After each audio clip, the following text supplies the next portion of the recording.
વરુથીની એકાદશીની વ્રત કથા. પ્રાચીન સમયમાં નર્મદા નદીના કિનારે માધાતા નામનો રાજા રાજ્ય કરતો હતો. રાજા ખૂબ ઉદાર અને ધાર્મિક વિચારવાળો હતો. એકવાર જ્યારે રાજા જંગલમાં તપસ્યામાં લીન હતા ત્યારે એક જંગલી રીંછ આવ્યું અને રાજાના પગ ચાવવા માંડ્યું.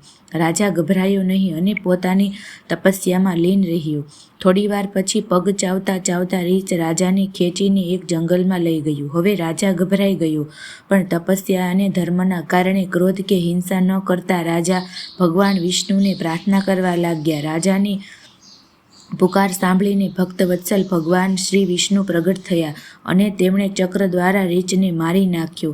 રાજાનો પગ રીંછ ખાઈ ચૂક્યો હતો, જેનાથી રાજા ખૂબ જ ઉદાસ થઈ ગયા. જેને જોઈને ભગવાન વિષ્ણુ બોલ્યા, હે દુઃખી ના થઈશ, તું મથુરા જા અને ત્યાં વરુથીની એકાદશીનું વ્રત કરીને મારા વરાહ અવતાર મૂર્તિની પૂજા કરજે. તેના પ્રભાવથી તું ફરીથી સુદૃઢ અંગોવાળો થઈ જઈશ. આ રીંચે તારો પગ ખાધો છે એ તારા પૂર્વજન્મનો અપરાધ હતો. ભગવાનની આજ્ઞા માનીને રાજાએ મથુરા જઈને શ્રદ્ધાપૂર્વક આ વ્રત કર્યું, જેના પ્રભાવથી તે સુંદર અને સંપૂર્ણ અંગોવાળો થઈ ગયો.